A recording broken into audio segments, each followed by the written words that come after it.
Hey, what's up, everybody? It is Uncle Matt here. Bit of a surprise midweek, mid afternoon live stream to watch Manchester United take on Bayern Munich in Champions League action. Manchester United's return to Champions League action after a year off. Not been a great season for United. This can probably not go well for them either, knowing how we've been against Bayern and against all the teams we've been playing lately. I'm busting out all the stops. I've got the Solskjaer Camp Nou Champions League final Bayern kit on, trying to help the vibes here. A few good chances early. Eriksen and Pellistri combined for an early chance for United, but nothing came of it.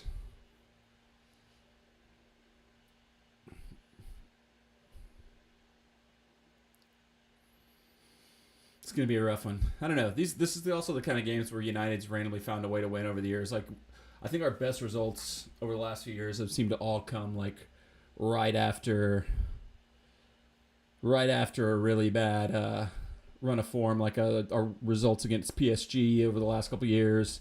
A couple games we've taken on City when we were like in really bad form and found a way to win. If Ten Hag can draw something up, find a tactic, anything can happen when it's a one-off match, when it's a team you're not playing on the regular like some of the Premier League teams you play that often. Richard Greenberg says Man U plus 50 are a really big underdog on BetMGM. I would expect, the form United have been in, Bayern's dominant a team as they have been at Bayern, plus 450. Makes a lot of sense, but that's got to be one of the largest odd swings United have ever had, but deservedly so. They do not. They've been terrible lately. But it's sort of like been overlooked a little bit, I think, with some of the discussion of the team, how many injuries they have. We're on like a third, maybe fourth choice left back that we had to like pick up off the salvage pile from Spurs. Varane is out. Maguire now is out. Luke Shaw, Tyler Malacia, Mason Mount, Arabat, the new signing's not fit. Sancho situation, the Anthony situation. There's quite a few players unavailable for United that certainly, I think, impacts the form they've been on to start the season so far. But it's Manchester United. You expect better than what they've been so far, but it has been rough. It's funny, at the weekend for the Brighton match, United went to a bit of a diamond midfield. It was shades of Nashville SC, but didn't quite execute it as well as Nashville SC has. Had a good first 20 minutes, but then Brighton's manager kind of figured some things out, made some adjustments. United never properly adjusted after that. Maybe United needs to bring in Gary Smith for a little extra coaching. Gary can teach Ten Hag a little bit about how you're supposed to run a diamond midfield.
Can't decide if it'd be like really cool to be a Bayern fan or like a huge bummer, because like when the expectations of the team is, oh, we didn't win the Bundesliga by enough points, when that's the standard you've got, is that either too high of a standard, or is that just fun that you get to win your domestic league every single season?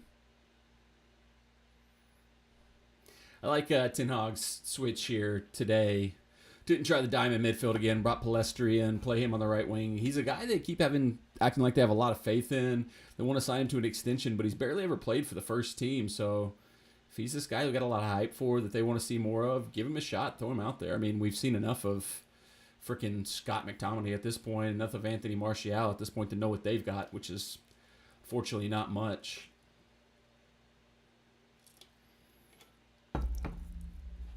Why are your Nashville SC plus 270 against KC tonight? You would think Nashville is a much stronger team. Yeah, I mean, based on most of the season, you probably would, but KC's been on a little bit of a push lately. They've maneuvered themselves to being on the verge of being in playoff position, and if you're kind of going off Nashville SC's recent form and KC's recent form, they've been the team in form more so than us. So, I mean, I guess that's part of it. It's a road game. It's at Kansas City, so we're coming off like a weird 2-week layoff, which is crazy. We were one of the teams that got the international break off, and then somehow we also got this past Saturday off too. So it's been a weird lull where we've been off. So it could be a thing where either, I would hope that would give us a chance to heal up a little bit. We had Zimmerman and Surge out the last little stretch. Hopefully they can come back and be fit. Obviously, maybe a little break could help us kind of find some form again, kind of work some things out. But I don't know. You never know. You have that long of a lull, that long of a layoff. Maybe they're expecting us to come out and be a little rusty. I don't know. It's a weird one. I'm a little bit worried about the match tonight because just for those reasons. I mean, we haven't played in so long, and the last time we did play, we were just kind of struggling. And one other maybe factor that maybe goes into that those odds are there's these teams, and Richard, you mentioned your Toronto FC. There's 4 teams that I really would consider almost like the boogeymen of Nashville SC, and it's Toronto, Red Bull, Philadelphia, and weirdly Kansas City. I think we're 1-2 in MLS play against Kansas City, and they've been one of the worst teams in the league the entire time we've been in MLS. So to be 1-2 against them, it just tells us for whatever reason. I don't know if it's because we are essentially made in Kansas City's image. Our general manager Mike Jacobs came from there, was a understudy to Peter Vermes and the technical director there. So we've kind of recreated ourselves as the southeast version of KC. So maybe there's some similarities there where they kind of know the way we want to play, know the type of players we want to recruit. So maybe they have something up on us. I don't know, but we have not played well against them over the course of our history in MLS. So that could factor into it too. Looking forward to watching Messi destroy TFC tonight. I don't know, man. His first time in Canada. Is there anything to that? He's had a little bit of a layoff too. Didn't play in the Atlanta match. Took the second game of the international break off. But yeah, it's hard to expect anything but a win and a Messi goal as long as it keeps happening. Oh, Richard, you said you don't think he's playing though. Are y'all turf? Is he going to stay away from the turf, or do you think he's still just resting coming off the international break?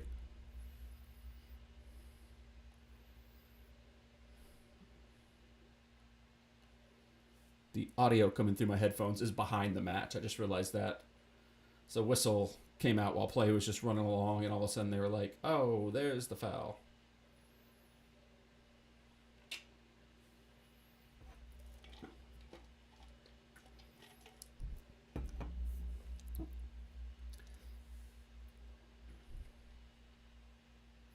It's crazy. I was going to talk a little bit about Nashville SC here in the chat. Oh, game is in Miami. Okay. I don't know. I think he'd play. I mean, he took off the midweek game in Atlanta. Took off the second game of the international break for Argentina, so he's rested. He should be coming back in unless he's got a injury or something like that we don't fully know about or something like that. But I'd expect him to come back in after a couple matches off. But you probably are following it closer than I am, so I'll default to your judgment on that one, Richard. All right, I got to take these headphones out because the audio is atrociously off. I don't know if that's my broadcast or if that was just my headphones. That's a good point. Yeah, I know. I think they've got that. Is that midweek this week coming up that they've got the Open Cup final, or is that when? Yeah, that is coming up. I know that was one thing they talked about with Atlanta as well, that one of the reasons he didn't play at Atlanta was because of the Open Cup final coming up. So yeah, that makes sense. Yeah, give him another match. Although, they could bring him off the bench, 30 minutes, something late like that, just to make sure he's not rusty after sitting out for a week and a half, but we'll see. But I was going to talk about a little bit about Nashville SC because like it's been kind of crazy looking at the last few games. Like it kind of snuck up on me, but I was listening to like a Club and Country podcast, one of the ones that covers Nashville SC here locally, and they were kind of going through Nashville SC's remaining schedule and talking about how like the cushion we kind of had gave ourselves with our performances in the early part of the season has quickly evaporated, and it's even more evaporated when you look at who we've got left. Like 7 games left, I think. Here's who we got. We've got Kansas City tonight, which their form right now, 3 wins and 2 losses in their last 5. Our last 5 is 2 draws, 2 losses, and a win. So, I mean, they're not a pushover right now. Home for them. Then we go to San Jose, which another one should be winnable, but a full-on trip to the West Coast, that's going to be a tough one. Seattle comes to Nashville, which that's a long trip for them. It's a home game for us, our first home game in like a crazy long amount of time. But Seattle, they're one of the perennial top teams in the league. You always got to respect them and give them credit for what they do. Then we wrap up in October with Orlando, Philadelphia, New England, and Red Bull. So New England, Orlando, Philadelphia, all towards the top of the East right now. Red Bull, not very good this season, but like I mentioned earlier, one of Nashville SC's boogeymen who always just seems to get results of us. I think we have never beat, I don't think we've ever beat Red Bull in MLS play, whether they're good, whether we're good, whether they're bad.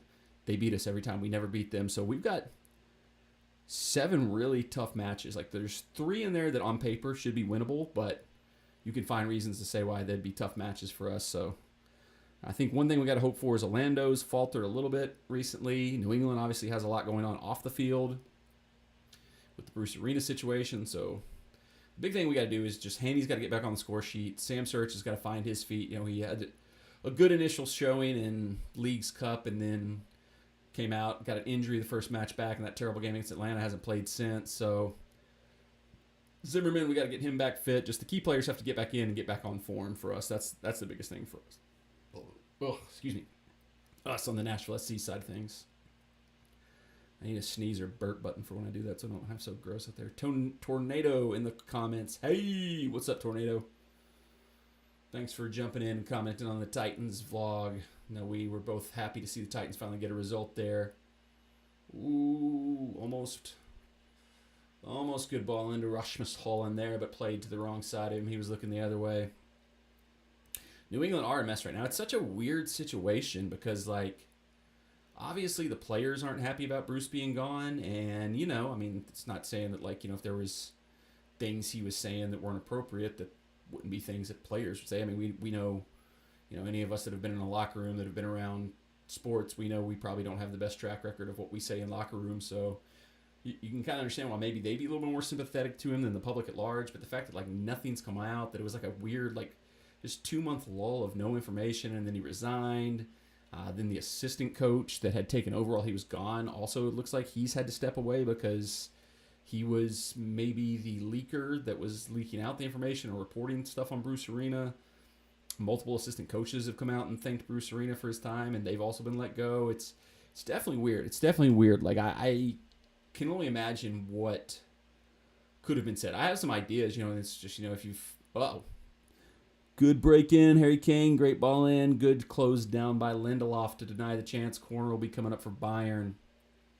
I mean, we've been through all the Me Too stuff. We've been through the cancellations. So you can kind of, read the tea leaves and maybe guess what kind of stuff maybe was at the source of the Arena issue. Like I said, if you've ever been in a locker room, if you've ever been on a team, the kind of stuff that gets said that you think is, harmless. But, really in 2023, we know now that maybe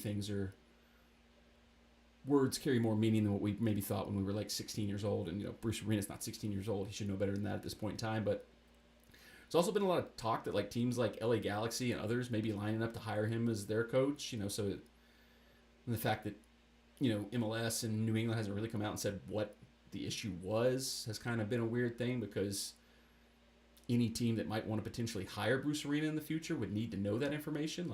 Why did this investigation happen? Why did he feel like he was forced to resign? Why did his assistant manager, who was, with him basically all the way back to his early days coaching the U.S. men's national team, back to the DC United days, why did he suddenly feel there was something he needed to speak on and report on Bruce Arena. It's definitely a weird situation. You can see why it would affect them, but still got a solid squad, still got good players. It was weird. They were like reported to be refusing to train through all of this at one point in time. So it's weird. We're playing them towards the end of the season though, so they've got a couple weeks to kind of circle the wagons and regroup a little bit.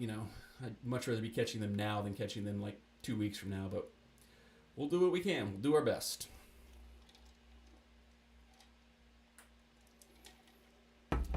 Yeah, Richard says, it's still hard for me to believe that Harry Kane isn't with Spurs anymore. I completely agree.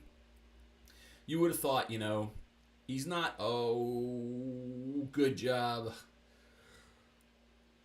Martinez cleaned out a breakaway there from, why can't I remember this guy's name? Dude who used to play for Arsenal. German guy who used to play for Arsenal. I'm blanking.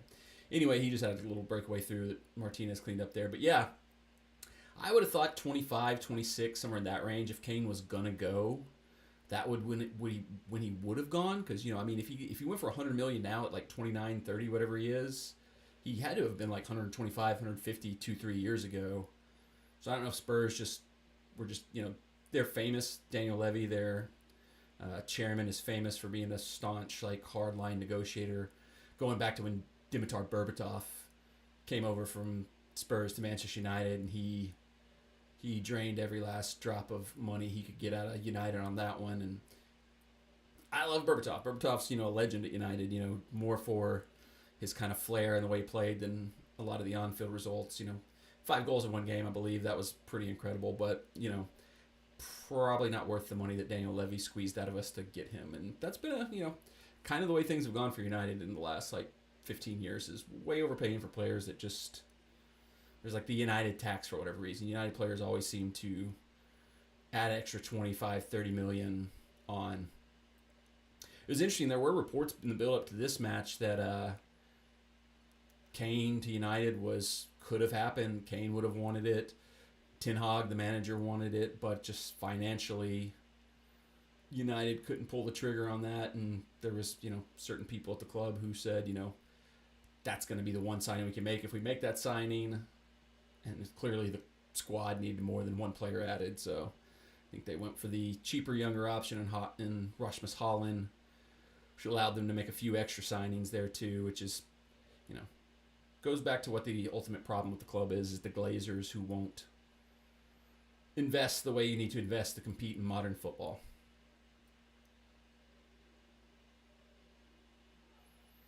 Yep, Canadian Richard Greenberg. Let's go, Alphonso Davies. Very interesting player. It's his rise is kind of crazy. Like his big years came just before Nashville SC kind of came into the league, so I wasn't hugely following MLS all that closely. And all of a sudden, you just kind of hear when you kind of follow soccer in general, like, oh, Bayern Munich is signing a Canadian player from Vancouver Whitecaps, and when I wasn't that invested in MLS at the time, it was like a what? What's happening here?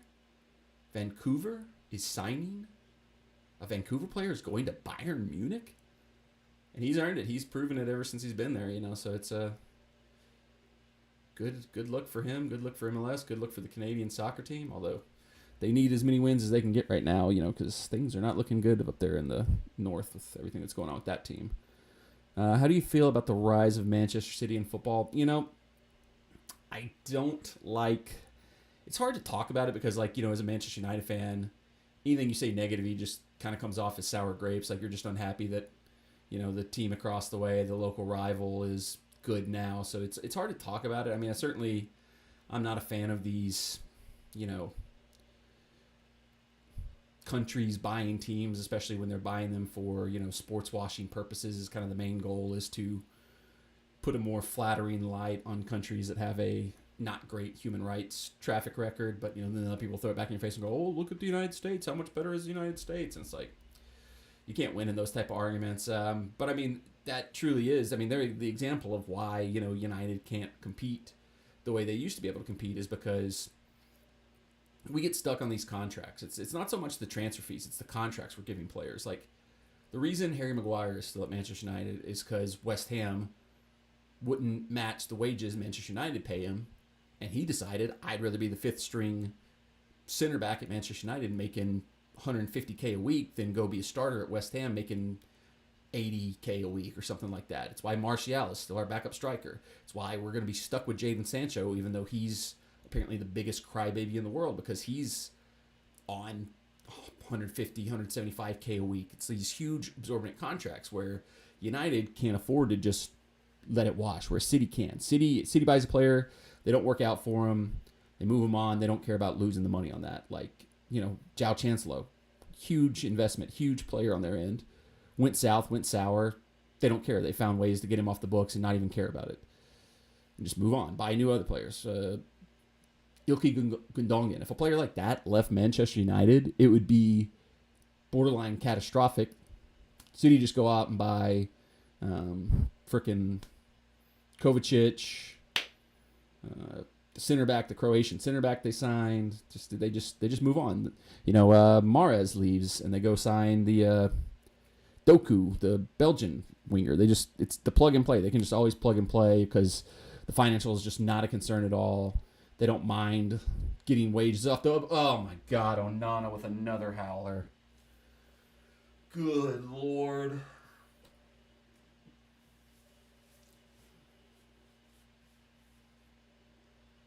Man. I sure am glad we got a goalkeeper who can pass the ball now, but he sure is heck cannot save goals. He sure is not a shot stopper. Maybe we should move him to 6. Let him play CDM because Casemiro doesn't have the legs really to play there anymore. This guy cannot. He's not. How do you? He just fumbles it into the net. He's terrible. He sucks. I'm gonna overact this early in the season, but that's about the 6th soft, easy, savable goal he's given up this season already.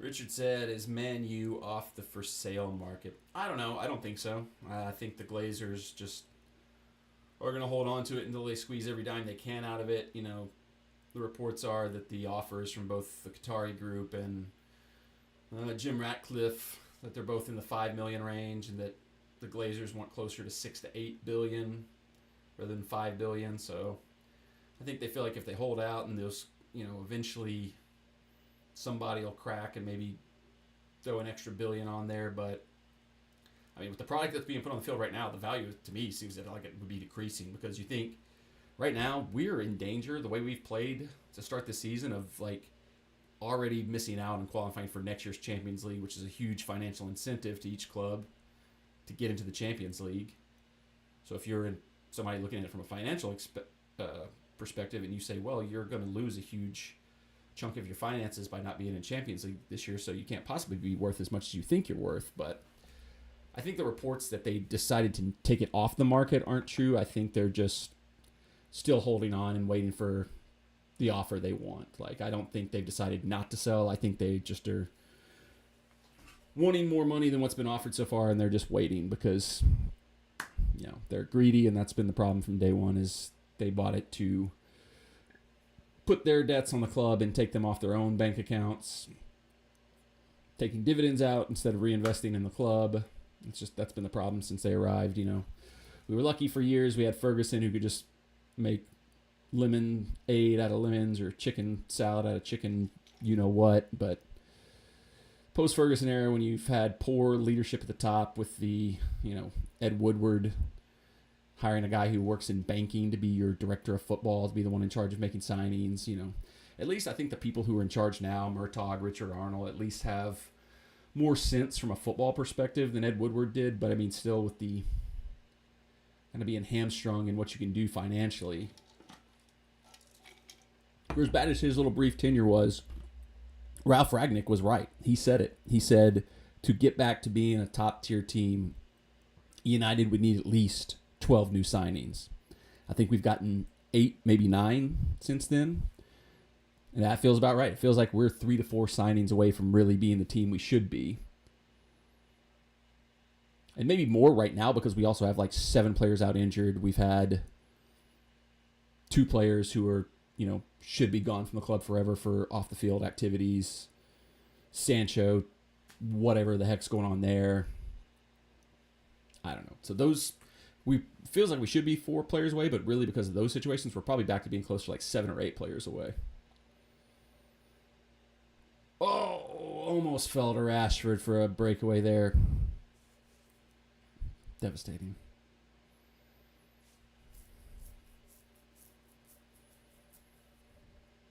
Yeah, 3D Innovations talking about the posters in the back here. Yeah, this is kind of recently reset my room. I did a video about it recently, and this kind of became the Nashville SC poster wall. Got the Johnny Cash Man in Black match. That was the first match of the home game this season.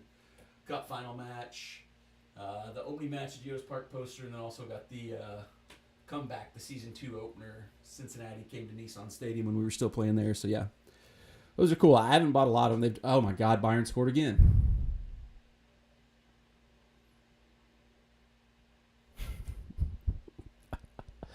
Oh God, just sitting here talking about my posters, and somehow they score again.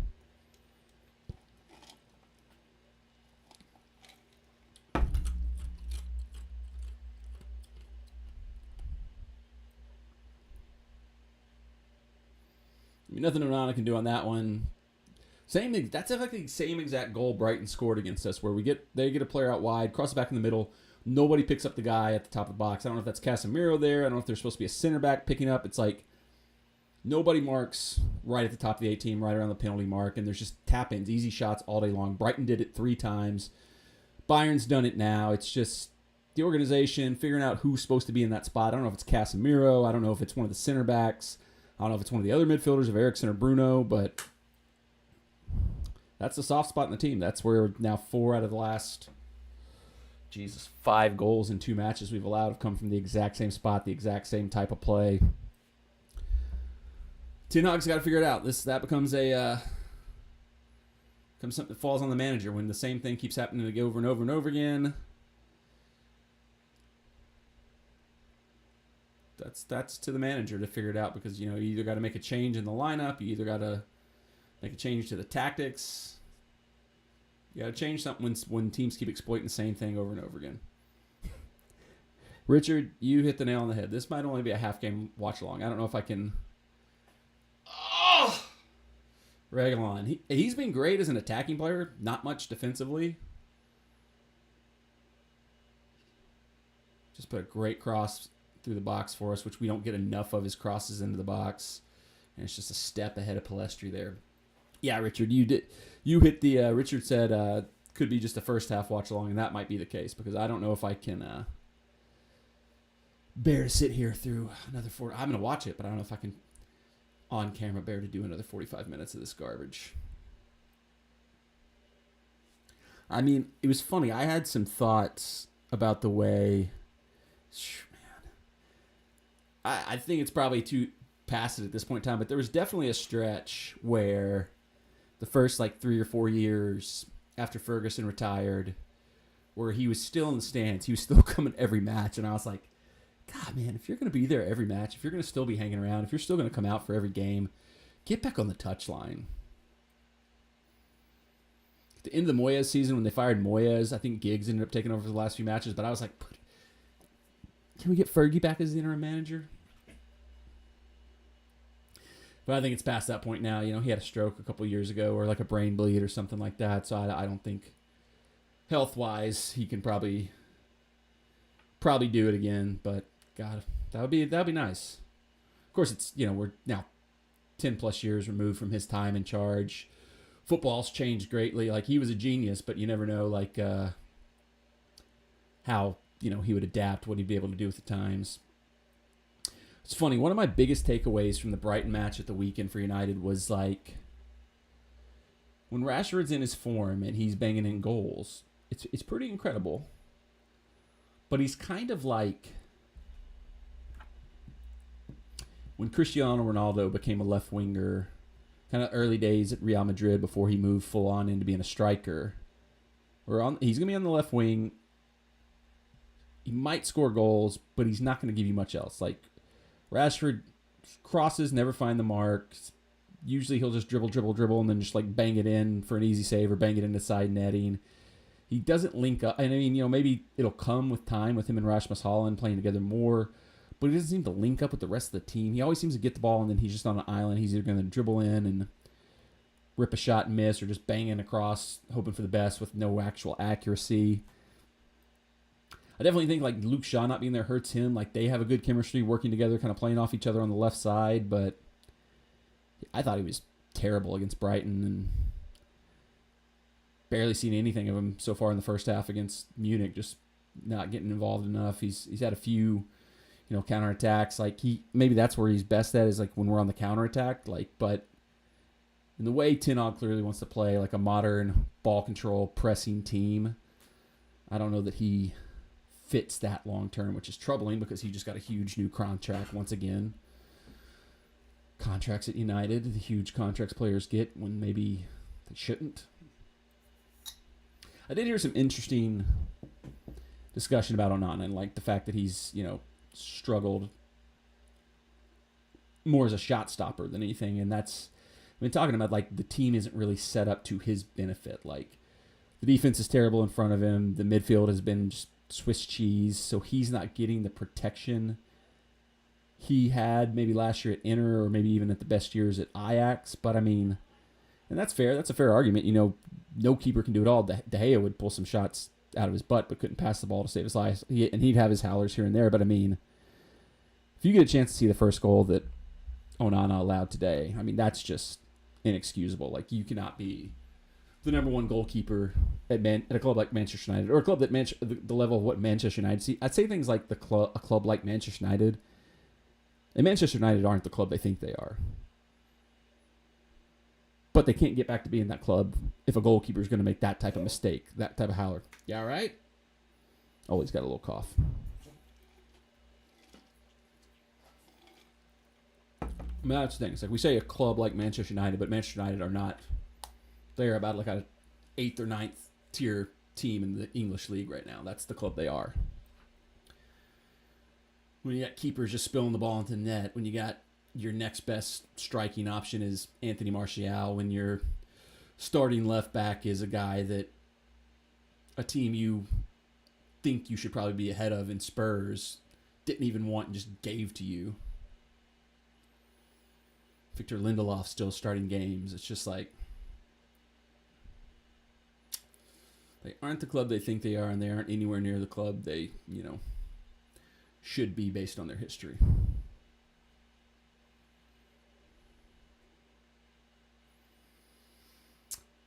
Yeah, see, Richard said they must still be paying former managers. No one lasts long there. Yeah, I don't know, because I don't know what the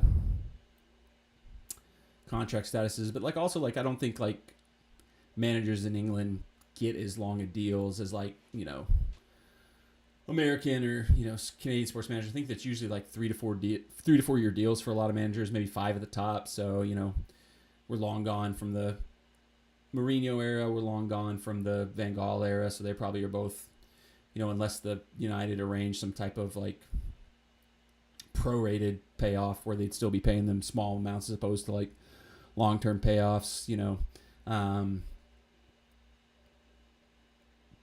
Ole might still be on the books. I also don't know, if those guys get new jobs, does that, because like in American sports, a lot of times, if a manager or a coach gets fired and then gets a new job, that affects the terms of their buyout. So, everybody that's been Manchester United manager has gone on to other jobs since, except Solskjaer.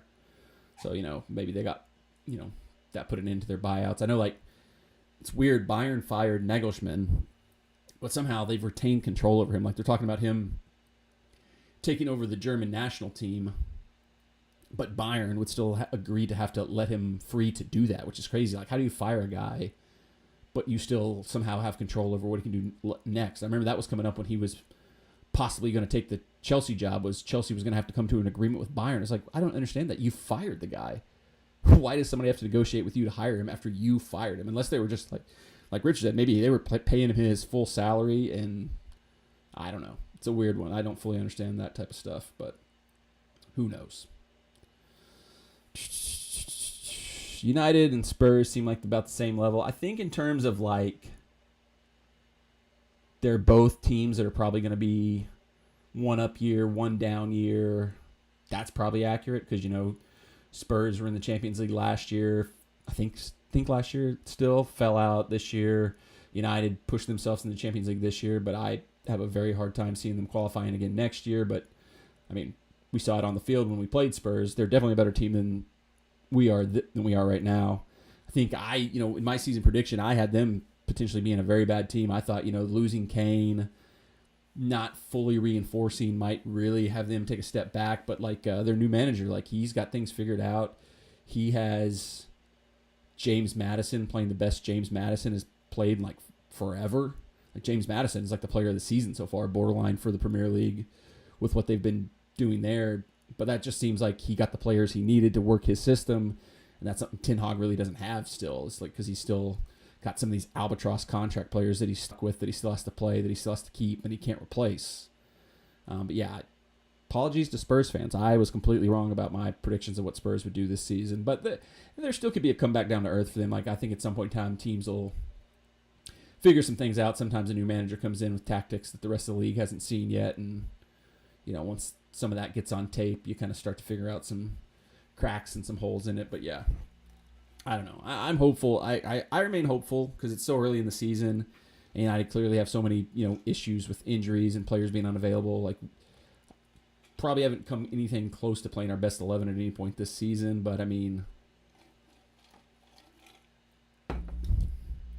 manager keeps saying things like, "Well, we're not too worried about the injuries. That's why you have the squad built the way you do." But it's well, you're getting crushed in every single game, so maybe you didn't build the squad properly. But once again, can't fully blame him for that because there's a lot of issues that can't do much when you've got so much dead weight on the squad.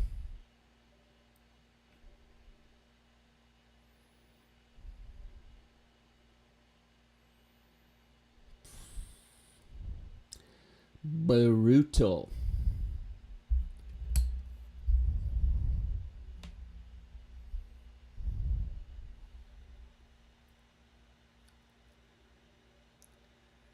Honestly, the scoreline's not entirely surprising. Bayern, for all intents and purposes, are a far better team right now than Manchester United, but I hope there would be something in the team's locker. I hope Ten Hag had a trick up his sleeve. I hope the team had a backs against the wall, rally the troops type of game, and it just hasn't been that. It's been more of the same crap, and it's what do you do? Short of players coming back to full fitness, short of getting the whole squad available, which, how often in soccer do you have your full team available? There's always going to be injuries. There's always going to be players missing. So it's I don't...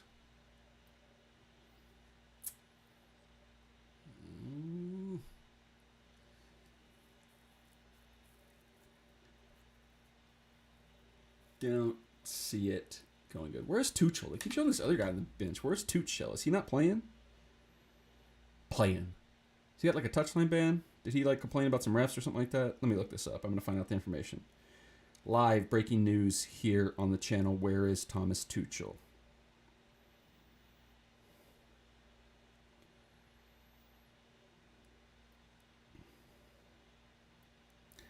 Clicked on an article that said, hold on, I'll show this on the stream if I can.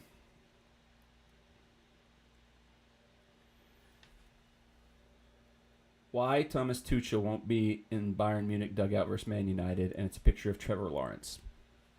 I'm very intrigued to figure out what that means.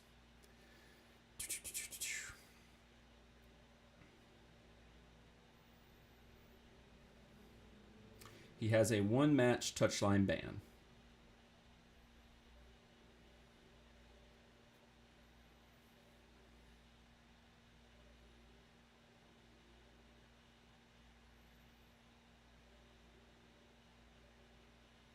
He was sent off in the second leg of the quarterfinals last season when they were eliminated by Manchester City.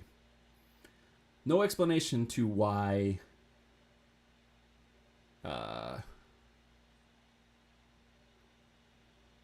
Trevor Lawrence was featured on that picture there. Let's see. Find soccer games to check out during your London visit. Yeah, I've looked at a couple. I've circled a couple. England is actually going to be playing at Wembley this Saturday before the Titans game there. So we got the Titans game will be on a Sunday. England have a friendly or maybe a Nations League game on the Saturday. Looked at tickets for that. They're about, general price range, about $60, $80, depending on where you want to sit. So I've got that one kind of marked as a maybe. There's tons of like lower division games that'll be going on, but I'm kind of be playing that by ear. Me and my family that I'm going with didn't really pre-book any major stuff because we kind of we want to get over there because it's going to be a weird trip because it's a very short turnaround for the trip. Like we fly out on a Wednesday, we leave here Wednesday around noon, arrive in England Thursday around like 7:30 in the morning London time, and then we're there the whole day Thursday, whole day Friday, whole day Saturday. Sunday is basically going to be pretty much the whole day will be dedicated to the Titans game, and then we fly back Monday morning. So really, there's only 3 full days that we're there outside of the day that we have the Titans game. So we thought it'd probably be better to kind of get over there, see how we feel, kind of adjust for any jet lag or anything like that if we need to. Don't want to book up a whole bunch of stuff and then be dead to the world for 2 days. The family I'm going with has never been to England before. I've been to London once, did a lot of the touristy stuff, Tower of London, Stonehenge, saw Big Ben, toured Westminster Abbey, a lot of that type of stuff. But the family I'm going with hasn't gone before, so I'm sure they're going to want to do a lot of that stuff. So we're kind of just playing it by ear. I've got a list of potential games, including the England game to maybe go to, but we'll see how it goes with that because I know that's not something my family would want to do that I'm going with. I'd be the only one that would want to go to a soccer game, so it'll kind of depend on, do they find things that'll keep them entertained and I can just kind of run off on my own and go to the soccer game, but we'll see. Halftime, 2-0 Manchester United. Nope, I was wrong. 2-0 Bayern. Like I said, kind of what I've expected, but somewhat, still disappointing because you just hope that there'd be some sign of life, some fight back from United, but nothing so far. We'll see. We'll see what happens second half because that's been the one thing. It's too early to get on Ten Hag's back. He's dealing with a lot of adversity with the injuries, players that have been removed from the squad for non-injury and non-football related reasons. But at the end of the day, his job is still to get the best out of the players he has, and particularly Brighton last week. We saw adjustments by Brighton that pretty much won them the game, and no adjustments from Ten Hag. So at some point in time, we got to see something more from him in terms of finding stuff from the players. I'm going to go on a little break here, halftime. Probably be back for the second half. At least the start of it. I'll at least come back for the start of the second half. If they get a third goal, we're cutting this thing off. But taking a halftime break, we'll be back shortly.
All right, we're back.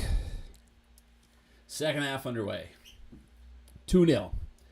Bayern Munich over Manchester United. Looks like no changes from United. Same 11. Any new tactics, any new ideas, any new strategies, we'll have to see. I have tried to change things up. I'm not going to just sit on my hands like maybe Ten Hag will do and hope the players can figure it out. I have changed up the jersey. We've switched over to the old school Beckham kit. Threw on the blue United hat. Trying to shake up the vibe, shake up the mojo, doing my part as a fan. Hopefully the team can respond as well. Not looking great so far. Richard Greenberg said, bring out the Taco Bell. I don't know exactly what that means, but if he's talking about it the way I'm talking about Taco Bell is definitely sad post-match food. Match didn't go good. Let's get some Taco Bell. Let's order some Taco Bell. Let's eat our feelings. There's no better eat your feelings food than Taco Bell. I would 100% agree with that. Get me a chalupa, Crunchwrap Supreme, and a grilled cheese stuffed burrito. And I'll totally forget this result. Oh boy. I was trying to catch up on Twitter during halftime, see what other responses, what other reactions there are out there. It's about the same. Pretty much everybody's like, this is crap, this sucks. What else I expected to find?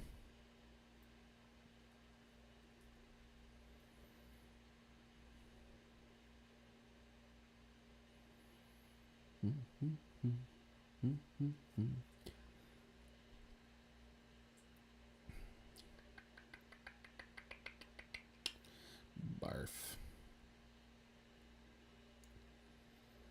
Barfomatic.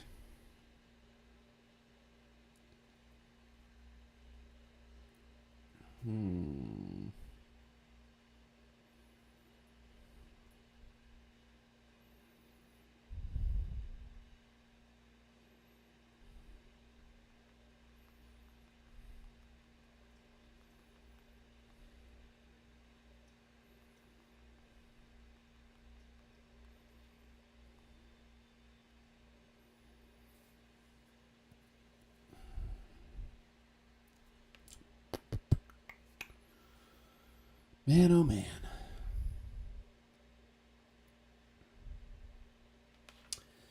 This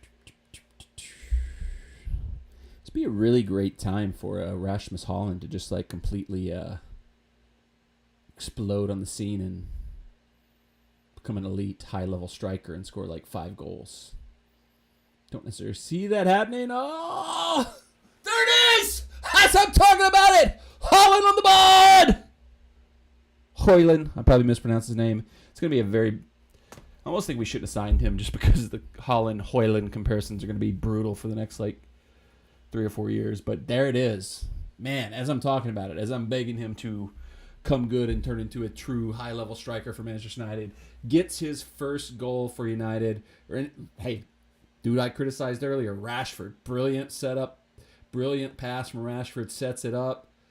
Easy finish. That's a striker's finish. A little deflection off the center back to get it in, but that's what you got to do. That is a poacher striker's finish. That is the type of goals we need right now. You got to just take what you can get. They all score the same way. 2-1. Manchester United finds a lifeline. Got to capitalize now. Got to keep the momentum. Can't let Bayern step on our throats like they probably want to right now.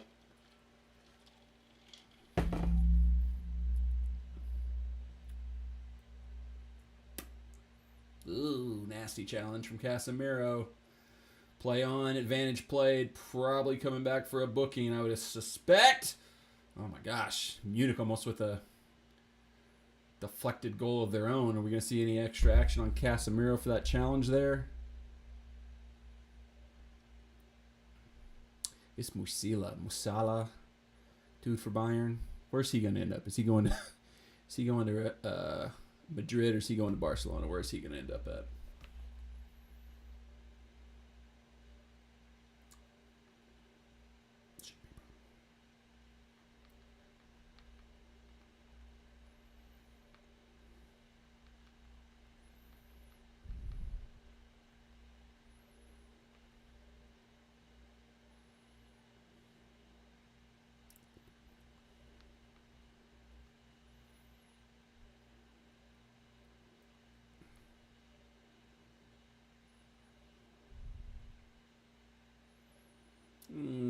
boy. Now we're getting a VAR check for possible handball on Christian Eriksen. There's a hand down, header down into his hand. His hand's kind of like here. I don't know. I don't know what a handball is anymore, and I'm a referee, so that's a bad thing, but it's probably not one I can call, but if they decide to overturn it and give a penalty, I won't be surprised. He's not moving his hand. He's not trying to extend his body to break it up. His hand's like kind of here. It's in a weird spot, but I mean, it's so close proximity to the player. He's like in touching distance of the player who headed it into his arm. Yep, we're going to go to a VAR check. That sucks. We had like 2 minutes of joy, 2 minutes of happiness, 2 minutes of feeling like things might be turning around, and just a stupid freaking penalty.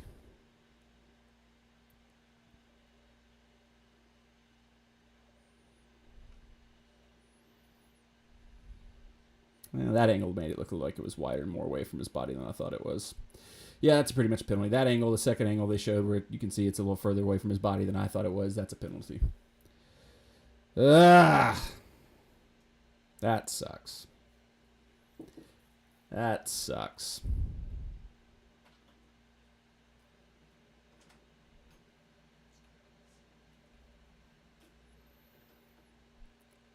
Scampy Boy in the chat says, need to give Don Keedick a run out from the youth setup. Yeah, I mean, at some point in time, like, you know, I know a lot of it has to do with, like, these guys are on huge wages and you don't necessarily want to throw the kids to the wolves, but, I mean, it's the famous expression we have as Manchester United fans back in the day. You can't win anything with kids, and Fergie proceeds to win everything with the class of 92.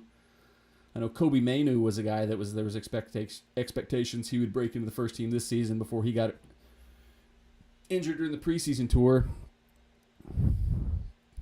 Hannibal had a good showing coming off the bench against Brighton. He was one of the few bright spots in that game. So I'm not opposed to, if this like trend of crap performances from the first team continues, getting some of the kids back into the squad. You know, at a certain point in time, you know, as a manager, what can it hurt? You know, you're already in the worst form you could possibly be in.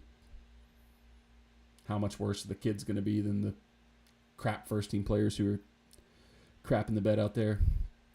Kane buries the penalty. 3-1 Bayern over United.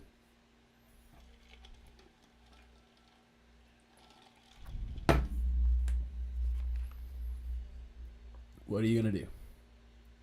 What are you going to do?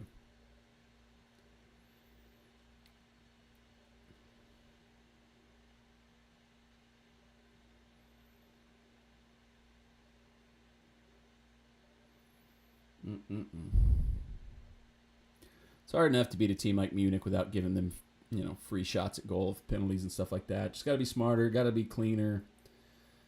It's not where we need to be right now.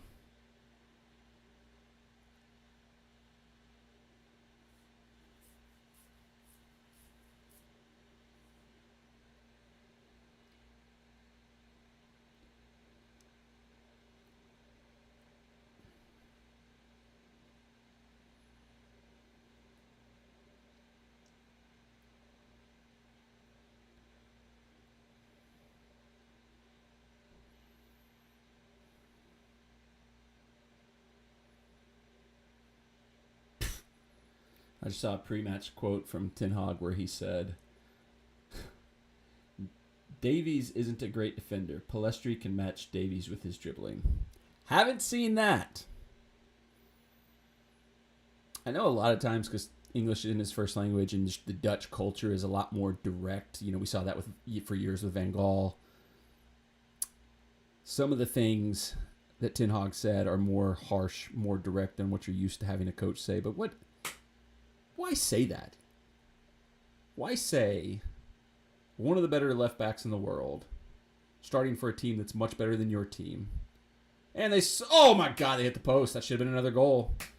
Dude ran right by frickin' Sergio Reguilon. Should have been 4. Thank God for the post. But why say that? I mean, maybe he's trying to light a fire under Pellistri, give him a little confidence. You know, if that's the case, understand it. You know, but I mean, unless if he's ever started for Manchester United before, it's maybe 1 or 2 starts top. So why are you saying the guy who's been the first choice left back for Bayern Munich for the last, 2-3 years, one of the best left backs in the world, your young right winger who's maybe never even started a game for United is going to be able to beat him on the dribble? Trying to light a fire under the boys, trying to give them a little confidence? Maybe. I don't know. I just saw that. That was a little pre-match comment from Ten Hag that was wildly stupid.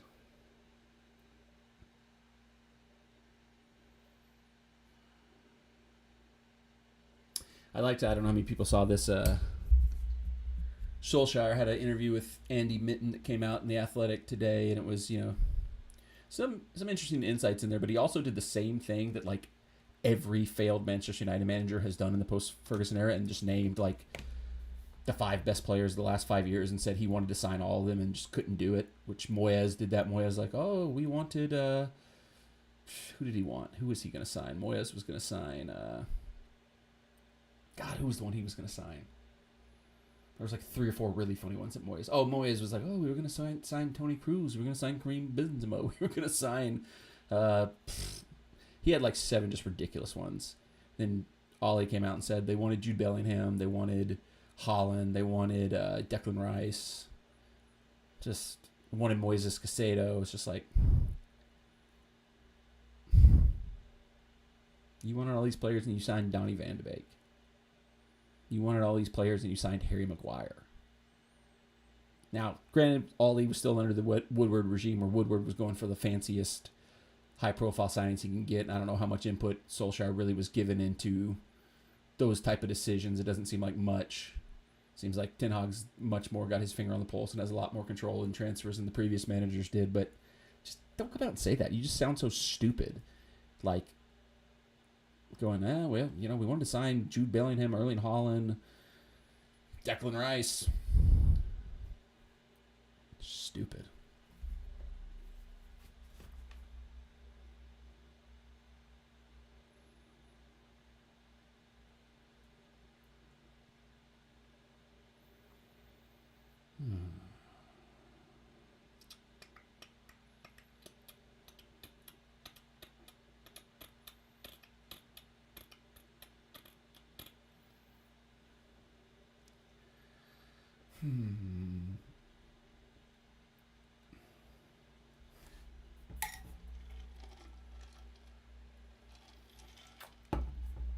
Funny quote here from Owen Hargreaves regarding Andre Onana. I think he is a better passer than I was.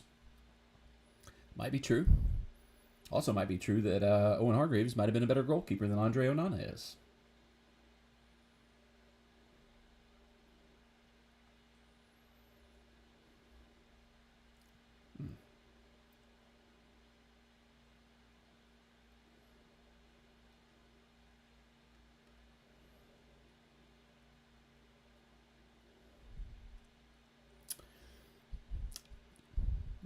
I'm seeing a recurring theme in a lot of the responses here, and it is troubling, is that Casemiro has definitely become a problem, and that he is just not breaking up play, not the difference maker in midfield that he was last season. And I mean, it was to be expected at some point in time, because, that was the concern when you saw decent look from United there, just wide of the mark. But when you sign a player his age, with as many games under his belt, both for, club and country, Real Madrid and Brazil, how much does he have left in the tank? Doesn't seem to be anything at this point in time. Like, he's still a good passer of the ball, but he's our CDM. That's not his main job. That's not his main goal. His main goal is to cut the passing lanes, break up opposing play, and he just doesn't get in those spots. When he gets caught upfield, he doesn't get back and get involved in the defense. I know there's some hope from some that, once Arambat, that we brought in on loan from Fiorentina, is fit, that he can play alongside Casemiro and kind of takes on some of those defensive responsibilities, cover some of that gap. But I mean,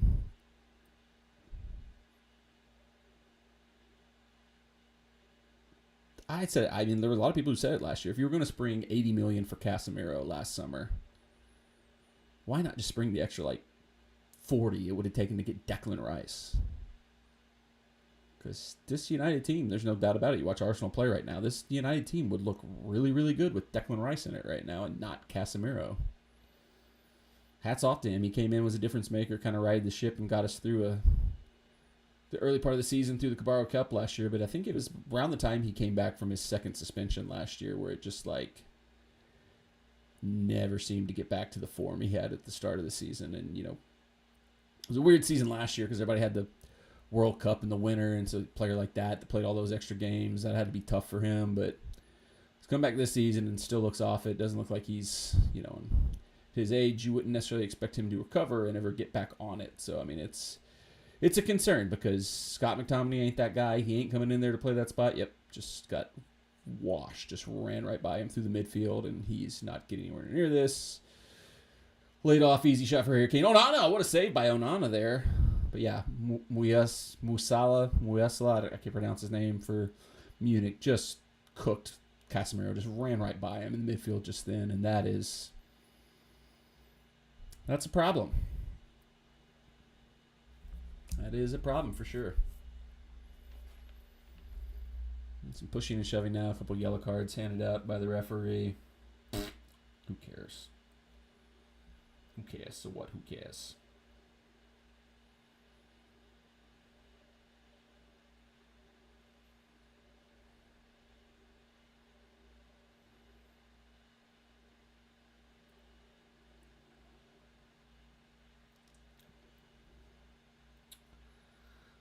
Barf, barf, barf. Everything sucks. Everything sucks.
Leroy Sané.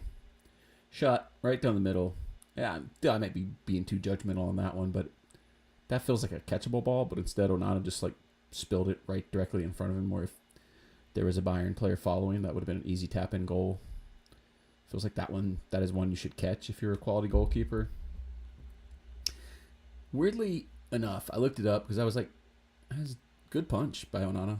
Like, he has these moments. Like, that's something we never got from De Gea. It was like coming for a cross and punching, the on-the-ball stuff, but just the easy goals he gives up are just so frustrating after, like, years of De Gea just making, like, weird kung fu karate saves. And I was thinking about it the other day because I was like, I wonder, is De Gea really not signed yet? He's like, you know, I know everybody's like, wants fancy modern goalkeepers who can play with the ball at their feet, but it's like, surely somebody would sign David De Gea at this point in time. And I looked it up, and he's still not signed. He's still a free agent. And I was almost like, is he just like being a free agent, just like on the off chance, like, hey, I know this Onana thing maybe isn't working. I'm still out here if you want me, Manchester United, which is weird. I don't know. It's bizarre that he's still a free agent. Like, how has he not decided to go somewhere? How's the club not signed him yet? There's got to be tons of clubs that could do with a David De Gea in their squad right now. But, I mean, I don't know. Maybe he's holding out for like a really top tier club. Like if there's an injury to their keeper or a slow start, like Onana. I don't know. Bizarre that he's just still out there.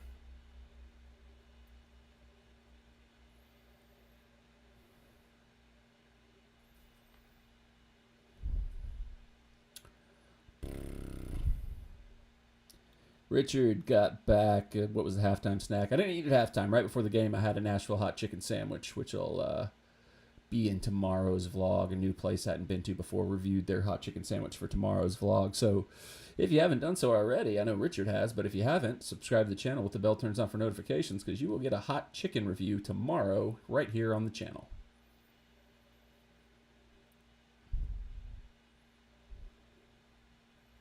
And that hot chicken sandwich, spoiler alert, is going to be the highlight of the day for me.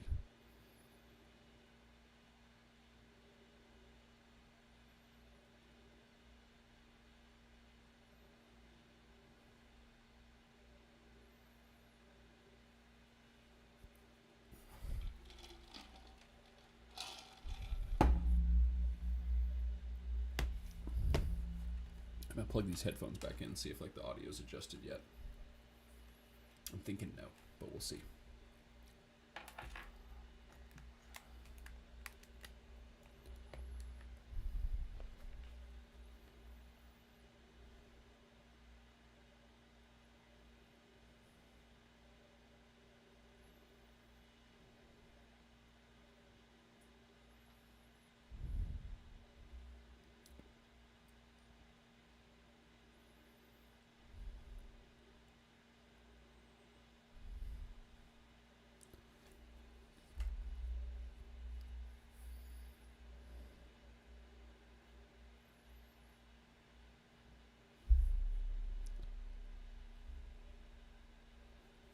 Majority of Nashville hot chicken sandwiches are too spicy for my belly. I would agree with you there. I don't go like full on Nashville hot, like the hottest levels when I get a hot chicken sandwich. I like it to like have like a little bit of heat, but you can still taste the seasoning. Like I like the hottest of the hot, like where you just can't even taste the flavor because it's just like nothing but heat. I've never been a real big fan of those. So like I usually go mild, medium. Like there's places I know I can do medium and survive.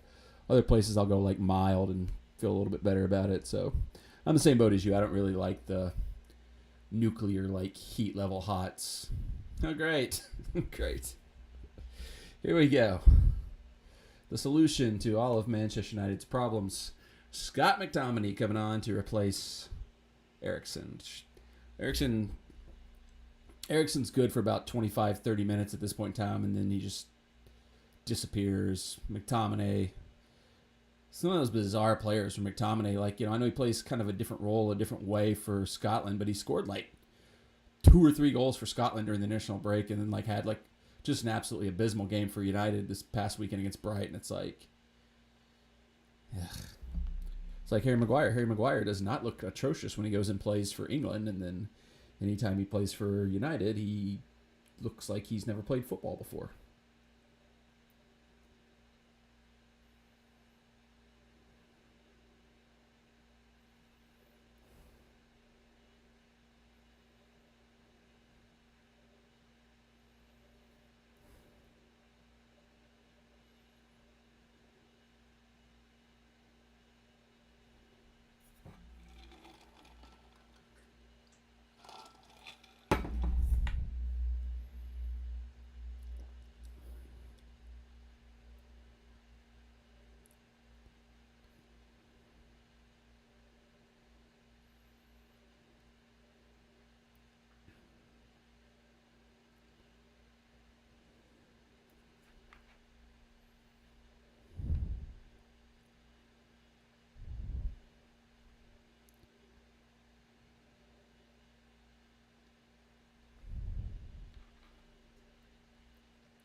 Question in the chat: who would you bet on to win the Champions League this season? I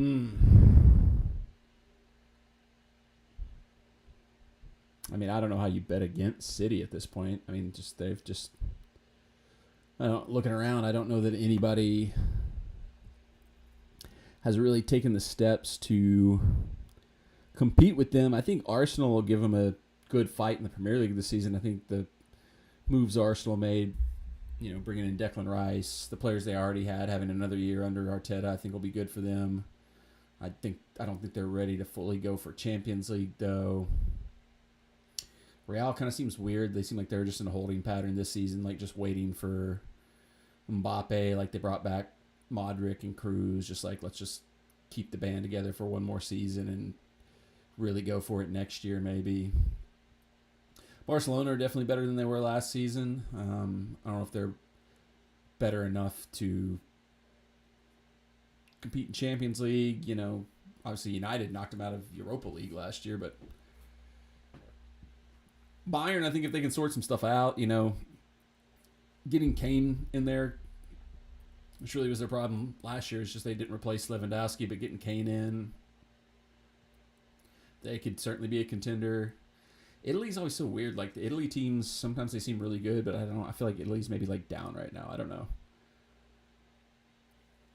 Like, Napoli was the best team last year, but their coach just randomly decided not to coach them anymore.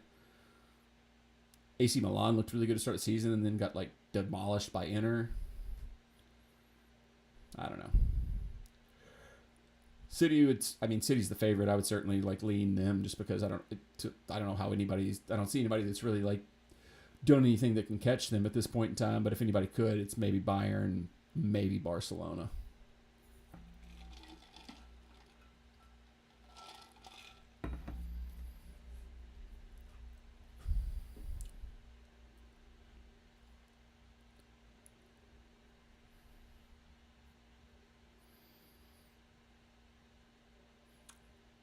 The one sort of outlier that I don't really think you have right now is, like,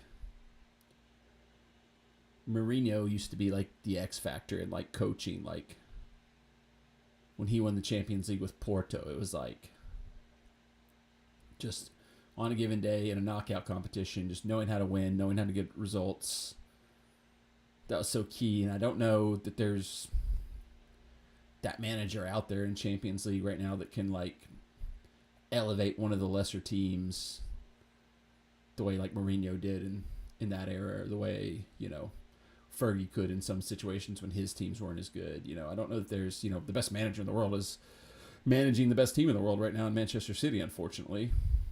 Tuchel's fine. He's okay. He's won a Champions League. He could certainly figure out a way to grind one out with Barcelona, but, Xavi's had a decent start to his time in Barcelona, won La Liga and everything like that, but, just got to prove it at the next level now that he's in Champions League this season before you can really kind of have any kind of faith or expectation from him in Barca.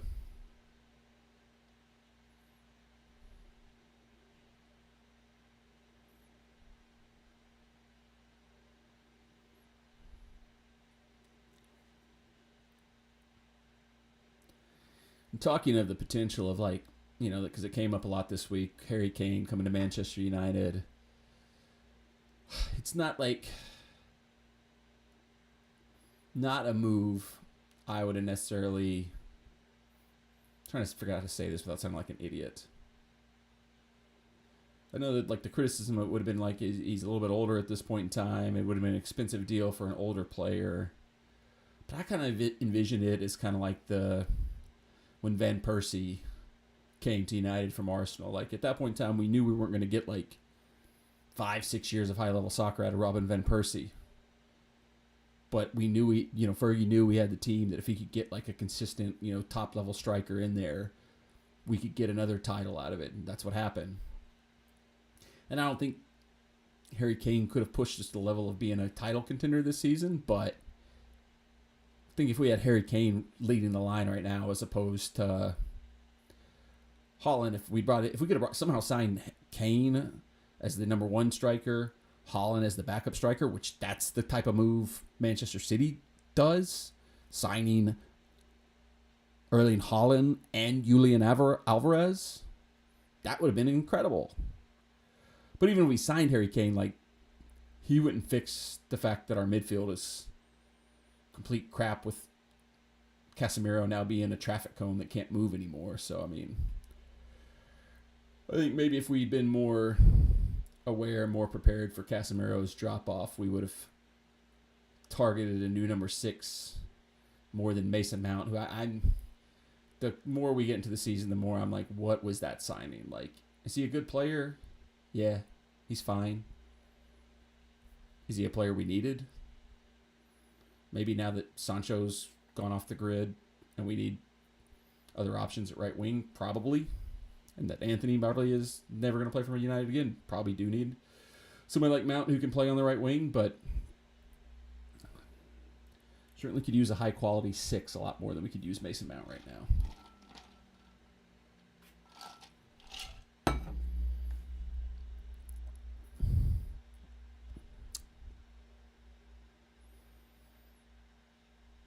And now we've reached that really fun part of the game where the team leading 3-1 is just knocking the ball around, just hanging on to the ball. No reason to attack, no reason to do anything. Just make sure you don't slip up and give United a lifeline back into the game, which I don't think you really have to worry about because United's got no lifeline.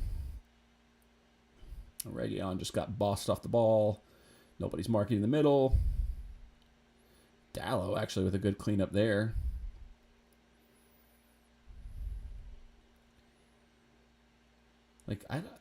It almost feels like we've only got like 3 players on the pitch because Bayern just had like 7 players in the box and we had 3. And it wasn't even like a counterattack. It was just like a slow build-up and nobody's dropping back. Nobody's getting back behind the ball. Just nobody's getting involved.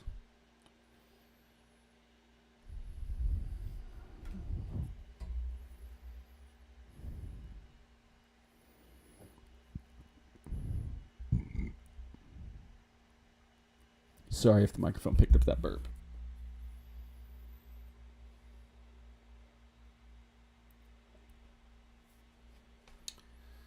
Burp.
We've now reached the part of the live stream where I'm just going to be on my phone the whole time, and it's going to be very boring for anybody who actually is watching.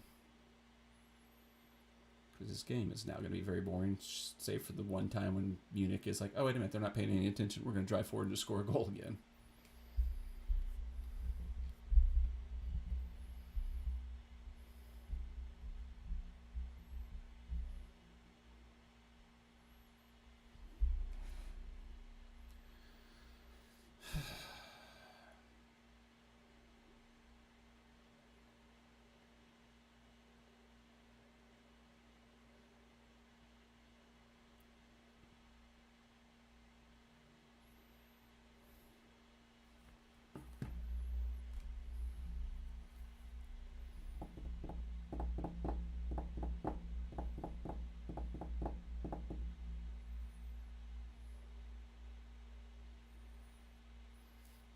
Like, one thing I don't understand over these last little stretch of matches has been Ten Hag's reluctance to bring Garnacho on. Because every time he's come on, he's been bright, he's been attacking, he's been our biggest threat. And this is the second game in a row where we've been trailing a game, and he's waited till 10 minutes left in the match to bring him on. He's coming on now. It's like Martial coming on, who's not going to do anything at this point. He's washed at this point in time, if there's anything left in the tank. And Garnacho comes on now, and it's like, what's the point? Like, why is Garnacho not coming on earlier? When you're chasing the game, find a way to get that guy on the pitch, who's been like our most dangerous player for long stretches of the season.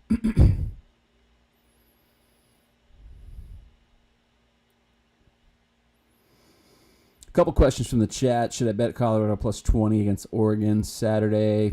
I would not. With Travis Hunter out, I mean, it just feels like, obviously they didn't, Colorado State's like not a good team, and they did not play well against Colorado, or Colorado did not play well against them.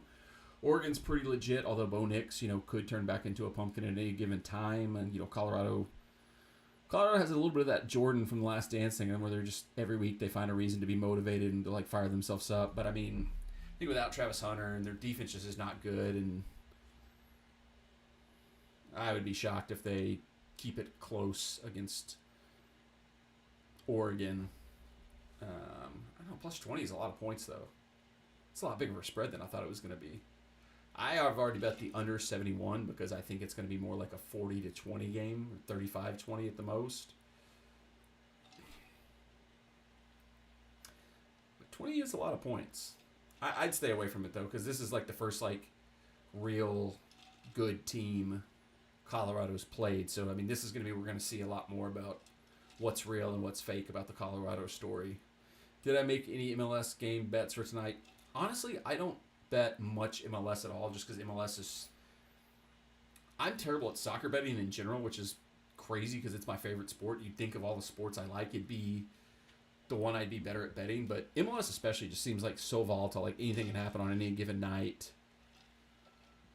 Like a team, you could see the same two teams play to a 0-0 draw one time, and they play like each other a month later, and it's like a 7-5 game. MLS is too volatile for me. I rarely bet unless there's like, unless I like see something like, a lot of bets that I make, I see like somebody that I trust, like that has insight or has better analysis than I can offer. Throw a bet out there, and I'm like, yeah, I'll tail that. I don't make many bets that are like purely 100% my own initiative. I say it often when I'm like doing like game previews and stuff like that. It's like I'm just like a fan who like tries to follow closely, tries to listen to smarter people than me and pick up some information. So when it comes to betting, like I would say like 85% of my bets are bets that I just either find from somebody I follow on Twitter or somebody that I watch on YouTube who, for one reason or another, I trust their bets and decide to tail them. Man, Garnacho just came on and immediately had a chance on goal. Missed what could have been a tap in, but still, at least he had a chance.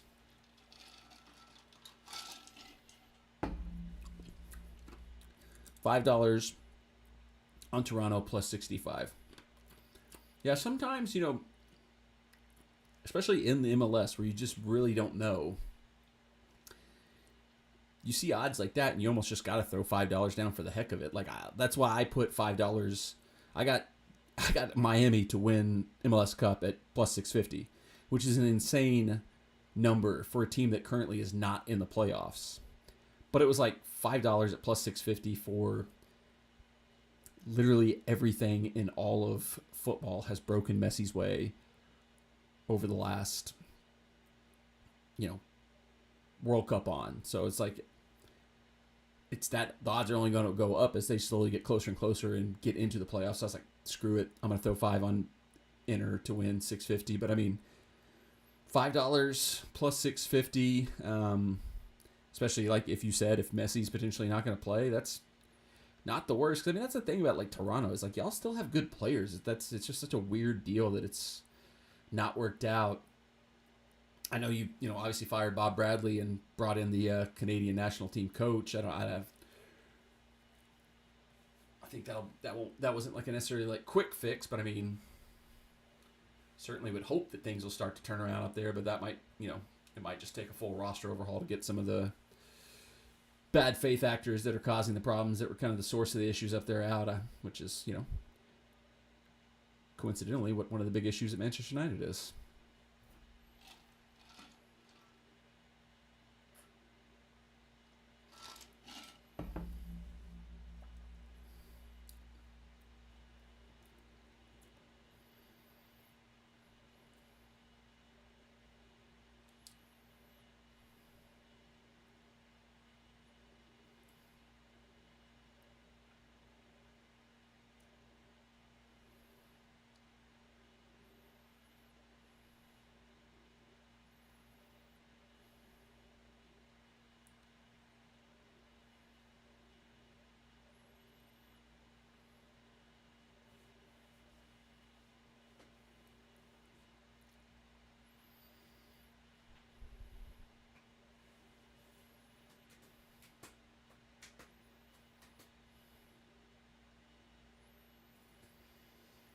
Miami is 6 points out of the playoffs with 2 games in hand. Yeah.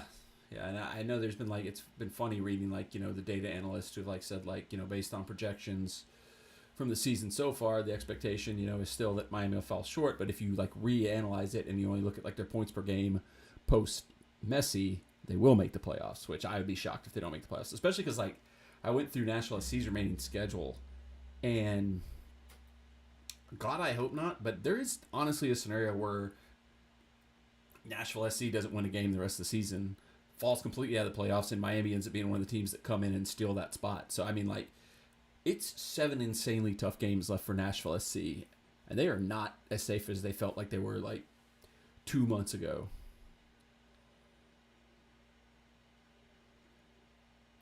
Like, tonight against Kansas City is borderline, not a must-win, but it feels like you got to get at least a point out of it.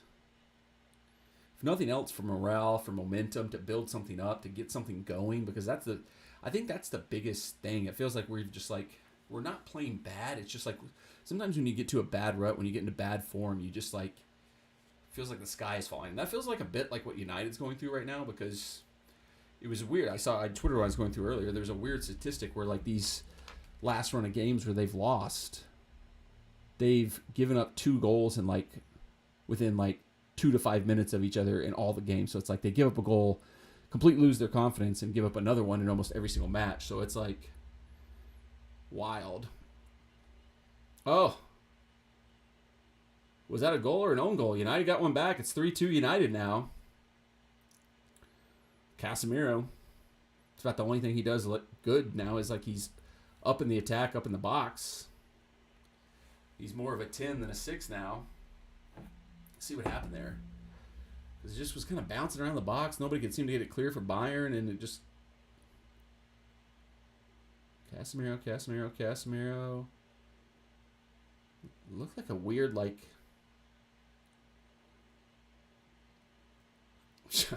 Casemiro laying on the ground, just like smashed it in from the ground. 3-2.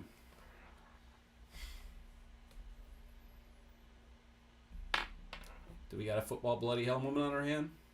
I don't think so, but it's possible. You never know. I do know. If anything, Bayern's about to score right now. This would be more typical of our season so far. Would be to get a goal, feel like you got a lot of life left, and then immediately give up another one. Because that's what we already did in this half. We scored the goal to make it 2-1, and then immediately gave Munich a penalty. And now my stream's frozen. I hate it here.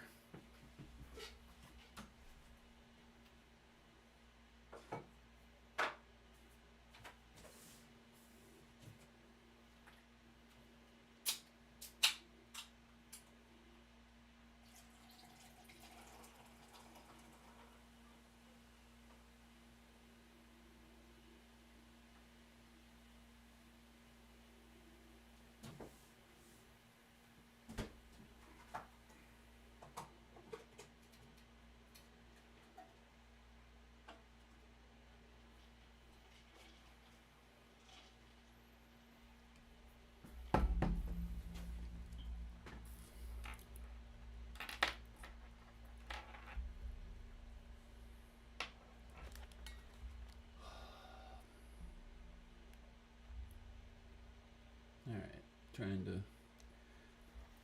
reboot. This is going to be one of the issues. I mean, we know with everything going to streaming is... It's kind of incredible how much we can watch now, but streaming still has these moments where it's just... It froze again. Right, Bruno, free kick into the box. I don't know where I'm at compared to where the actual game is. We're into time added on, 4+ minutes.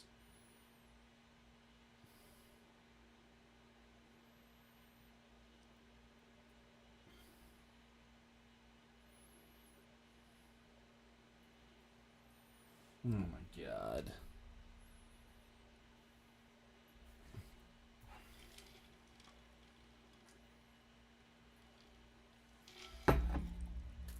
Another post hit for Bayern. Then they drive it into Mueller, block their own shot.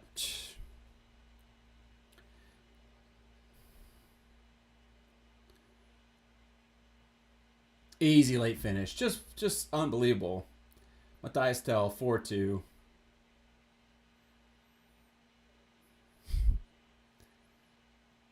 I don't know what United are doing there. Just like everybody's just frozen, standing still.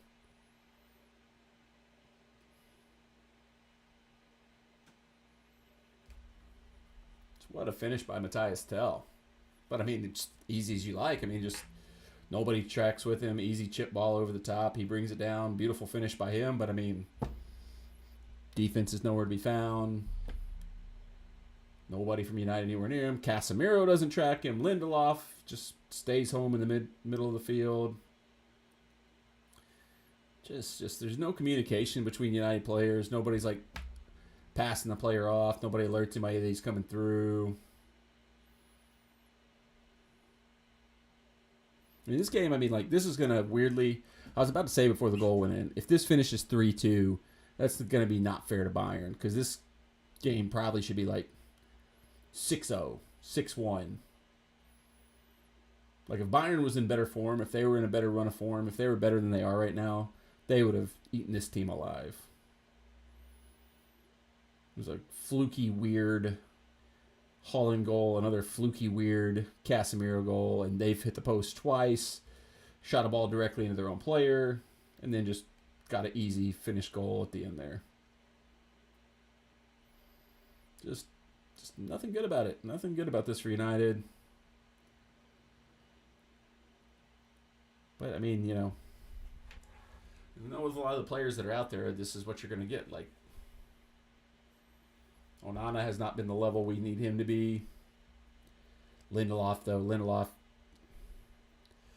fact that we're still having to go to Lindelof, still having to go to players like him when Varane goes down, that's a problem. The fact that Martial is a guy that's coming off the bench when we need a goal. The fact that Scott McTominay is coming off the bench when we need a goal. It's just the squad build. The squad's not good enough, If everybody's fit, if everybody's healthy, we probably have a pretty decent, first 11. But you go beyond that first 11, and it is low-level crap for Manchester United. Get Luke Shaw back into this team. Get Mason Mount back into this team. Bring in Arambot. If Sancho wasn't a head case, if he was at his best levels that he was at a certain point in time at Dortmund. There's a lot of people when it comes to Sancho, when it's like, oh, well, it's United, typical United stuff, but it's like, he's been kicked out of the England squad for a reason. Like, you can say, oh, well, he's not been called into England because he's not played well for United. Harry Maguire doesn't even play for Manchester United, and he keeps getting called into England. There's a reason Sancho isn't called into England, and it's because he's got something that makes... Yeah, Bruno just scored a belter of a goal. This game's stupid. 4-3. This game is stupid. I hate this because this game has no business being 4-3. This should be easily 5-1, 6-1 for Munich.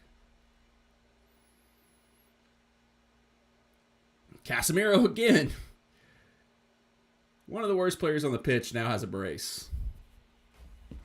One of the worst. That tells you how stupid this game was and how inaccurate the scoreline is.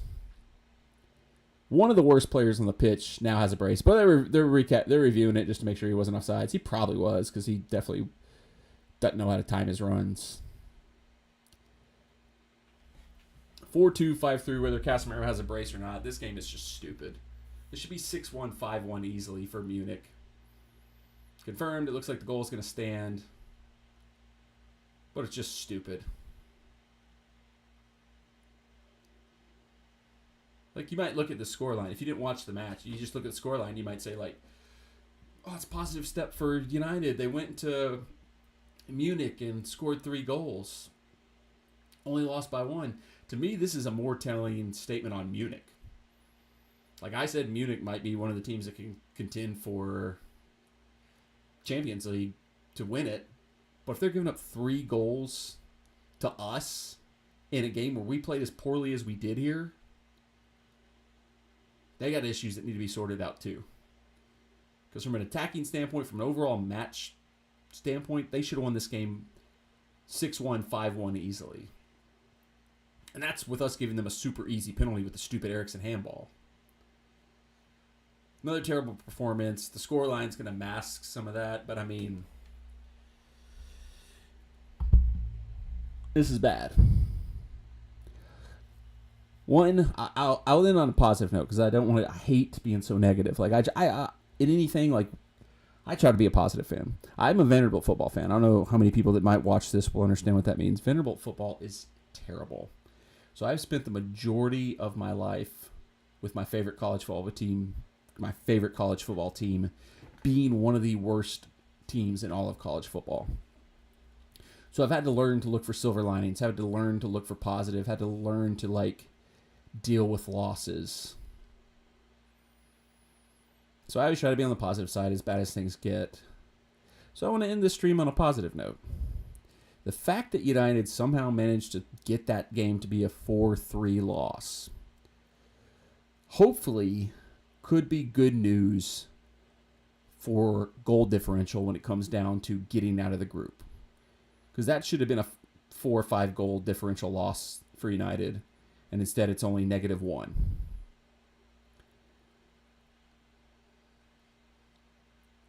Because I've seen a lot of people say one of the things that should be interesting about the group we're in is that everybody probably should beat Copenhagen both times.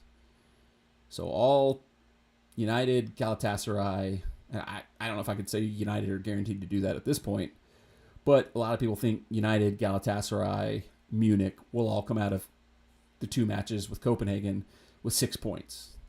So you got 3 teams with 6 points guaranteed to all of them. So then the results comes down to kind of the Bayern.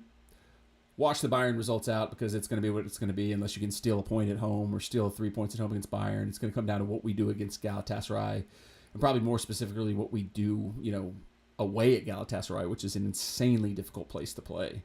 And they're actually a really, decent team these days. They brought in some really good players. They're not just like, there used to be a team that was always tough to play because it's such a crazy place to go have to play, but they actually have a decent squad now. So keeping the goal differential to -1 as opposed to like -4 or 5 maybe could be a relief down the line because, like I said, if we get some players back, if we're a little bit more healthy, if we're a little more fit, if we've sorted out some of the problems as we go through the group stage, maybe better results, maybe better days are to come. Fingers crossed. Skeptical, but I'm trying to end this on a positive note. I'm trying to be happy about this. I hate these situations where I have like multiple of my favorite teams playing like in short sequence because it just puts more pressure on one team than the other. Because this United game sucked. I'm going to be bummed about it. And if Nashville SC doesn't do well tonight, it's going to be a catastrophe of a day.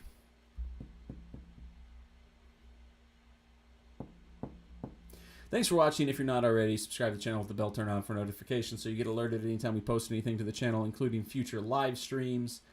I was thinking about, I'm going out to dinner with my family, so I doubt I'll be home in time to live stream the Nashville SC game tonight. And I kind of also wanted to watch, I know there's just a big streamer for MLS games, Kevincho, who he's a SKC fan, so he'll be live streaming this. So I was thinking I might just watch his live stream and kind of follow along. I watched a little bit of his stuff, and he is head and shoulders better than I am at this. He's got incredible graphics, incredible production work. Mine, I'm lucky if the microphone works. It probably lags throughout. I've got this weird janky ESPN scoreboard that I threw up here, so I'll probably watch him and give him the benefit of the doubt. If something crazy happens in the match that's worth jumping on live for, maybe I'll do some kind of post-match video or something like that. But if not, this is our upload for the day. This is our content for the day. Thanks for watching as always, and we will see you in the next